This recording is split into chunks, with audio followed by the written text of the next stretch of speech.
Paz de Cristo, Maep, graças a Deus, nós estamos juntos e reunidos uma vez mais para a glória do Senhor nosso Deus. É muita alegria e satisfação a gente estar transmitindo mais uma aula para a glória do Senhor nosso Deus.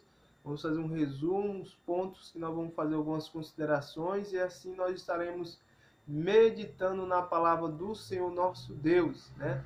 Estamos aí caminhando para 2021 e o mesmo Deus que esteve conosco, nos protegendo e nos guiando no ano 2020, Ele vai estar nos protegendo e nos guiando também no ano de 2021.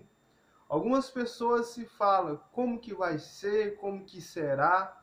Uma coisa eu tenho certeza, nós não temos bola de cristal, mas nós temos a palavra de Deus que diz: estarei convosco até a consumação dos séculos. O mesmo Deus é o mesmo ontem, hoje e será para todos sempre. E esse Deus estará conosco, nos protegendo em mais um ano para a glória do Senhor nosso Deus. E vamos estar meditando a lição de número 11, né? Que diz assim: a teologia de Eliú, o sofrimento é uma correção divina? É uma pergunta que vai ser tratada ao longo da lição. Bom, esse Eliú, ele tinha uma teologia e ele define isso aqui. O sofrimento é uma correção? Aqui é uma pergunta que o comentarista está fazendo. Mas para Eliú, que era amigo de Jó, isso era uma afirmação e não uma pergunta. Então aqui o escritor, o comentarista, ele está nos trazendo para que nós possamos meditar e paginar as páginas bíblicas, para que nós possamos entender. O sofrimento é uma correção divina para a vida do ser humano? Quando nós observamos a história de Jó, nós vemos que ele levantava oração pelos seus filhos e não por estar em prática de pecado.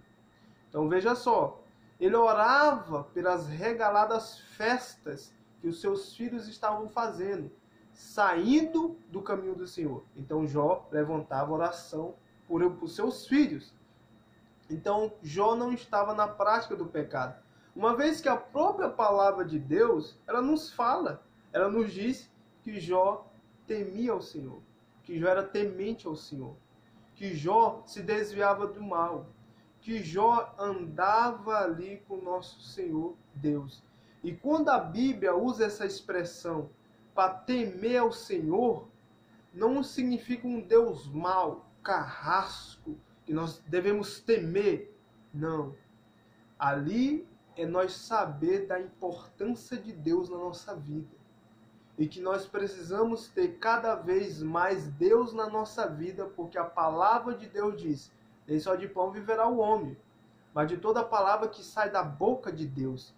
Então, nós temos o nosso pão físico, que alimenta o nosso corpo, mas nós temos a palavra, que é o nosso pão espiritual, para a glória do Senhor nosso Deus. Bom, então o comentarista, ele nos traz algumas palavras para que nós possamos entender se realmente o sofrimento é para todos uma correção que Deus está fazendo. No caso ali, quando fala divinamente, é Deus. Aí ele traz o ponto central. O sofrimento deve ser visto sob aspecto pedagógico. Ou seja, através do sofrimento, tiraremos lições, aprendizados, alguma coisa que nós vamos aprender, né? Enquanto eu estava gravando esse vídeo, a minha irmã me mandou uma foto, me mandou um áudio. Eu fiquei preocupado. Não, vou ver o que é, porque uma hora dessa me mandar uma foto, um áudio, aí eu fui ver. E ali eu vi que era um pastor que havia falecido, né? Que era pregador também. Perceba que a nossa passagem aqui é muito curta. A nossa passagem aqui é passageira. Nós estamos aqui, mas logo nós estaremos na glória com o Senhor. Então, precisamos abrir a nossa boca. Precisamos declarar que Deus é o Rei dos reis e Senhor dos senhores. Que o que tem muito, às vezes, em alguns seres humanos, é a desculpa de não fazer. Mas quando nós colocamos Jesus na nossa vida, o que é desculpa vai ser trazido como solução, porque Deus abre caminhos para que nós possamos estar ali fazendo a sua vontade para a glória do Senhor nosso Deus. Então, o sofrimento deve ser visto sob o aspecto pedagógico. Bom, então tu percebe que os amigos de Jó falavam para Jó que por conta do seu pecado, que ele estava na prática do pecado, aí veio o sofrimento sobre ele. Mas a gente não vê isso na Bíblia Sagrada. Eu estou trazendo esse ponto por quê? Porque há 20, 30 anos atrás, o cristão que andava com Deus, servo de Deus, ele não poderia adoecer, porque adoecendo dizia que estava na prática do pecado. Mas o conhecimento venceu e tem alcançado cada vez mais patamares na nossa vida, no nosso coração, no nosso entendimento, na nossa alma. E assim nós podemos entender que por mais que a pessoa seja servo e serva de Deus, adorador do Altíssimo, anda com Cristo, ele também adoece, né? Isso não significa que é uma prática do pecado. Então a teologia, ela vai cada vez mais se renovando para a glória do Senhor nosso Deus. Agora, olha só, o primeiro ponto, aí o primeiro tópico, o segundo ponto diz assim: o orgulho do homem priva de ouvir a Deus. O orgulho do homem priva de ouvir a Deus. Então nós temos dois ouvidos, o físico e o espiritual. O físico, nós ouvimos coisas físicas, a voz de alguém, né?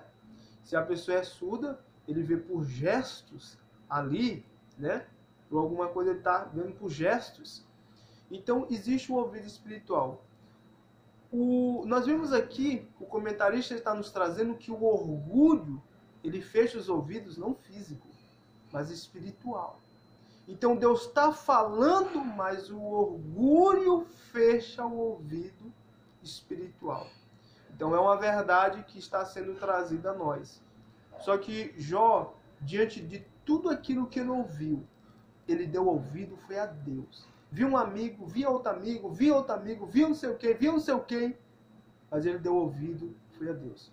Nesse rápido vídeo, nós podemos entender e compreender, diante de tudo aquilo que nós estamos ouvindo, demos ouvido ao nosso Deus, porque Ele sabe o melhor, Ele sabe o dia certo, Ele sabe o ano certo de começar, Ele sabe o tempo certo, Ele sabe do nosso psicológico, Ele sabe do nosso emocional, Ele sabe o tanto que a nossa alma anseia por alguma coisa, assim como o nosso corpo precisa da alma. Ele sabe do nosso entendimento. Então Deus não é Deus de confusão. Ali era para montar uma confusão ao redor de Jó, mas percebemos que Deus guardou o coração de Jó, para que Jó tivesse um dos maiores testemunhos do Antigo Testamento, para a glória e a honra do Senhor nosso Deus. Então guarde essa palavra em seu coração. Forte abraço. Deus abençoe. Amém.